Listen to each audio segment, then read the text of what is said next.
Today I want to consider accessing data or accessing different portions of data within R. Now the first thing we're going to do is load our student survey dataset, again from the Locke textbook website. Now note this is a nice function here that we've used quite a bit. We're able to read in CSV files, but if this file is saved on the internet, we can just go to the location of this file and download it directly so that we can avoid downloading some files to our computer and having to work with them that way. So first things first, we're going to run this line so that we now have this data set in here.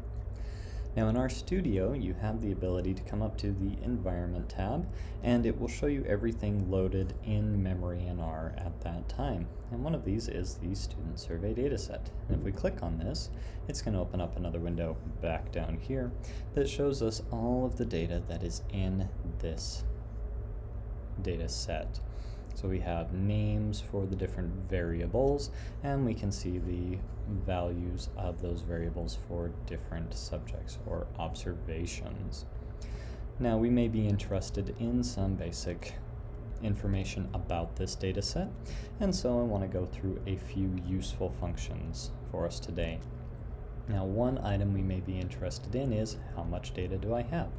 Our data is read in, typically in the form of a matrix, and so in that, our observations are usually saved as rows, as we just saw, and our variables are columns. If I want to know the number of rows that I have in the data set, I can use the nRow, or number of rows, function, and then pass in the data set name.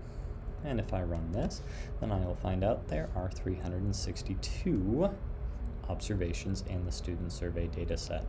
Similarly, if I want to know the number of columns, well, we don't have to write out column the full way. All we need to do is write ncol and then pass in the student survey data set again. And if we run that, we see that there are 17 columns. So 362 rows and 17 columns. If you are watching carefully, you may notice that these numbers are already given to us up here in the environment. So you can look either way for those. Now, something that we're often interested in is using some of the observations that we have, or rather some of the variables we have, and doing some math with it. Now, if we don't want to click on this and go in and find a variable name in here, perhaps I just want a nice list of all of the variables.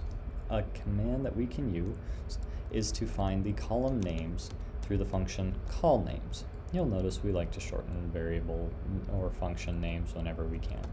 And again, we can just pass in the student survey dataset.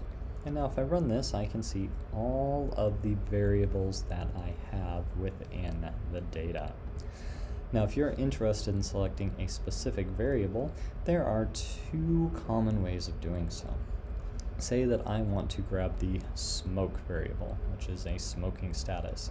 I can notice here that in this column names result, this is the third item. Now in R, if you want to access the columns of a data set, well, we're going to use brackets after our data set name in order to tell R I want a specific value. Now these brackets are going to expect a value for the row and a value for the column. Now if I run this with row and col, I'm going to get an error because R doesn't know what row and column are.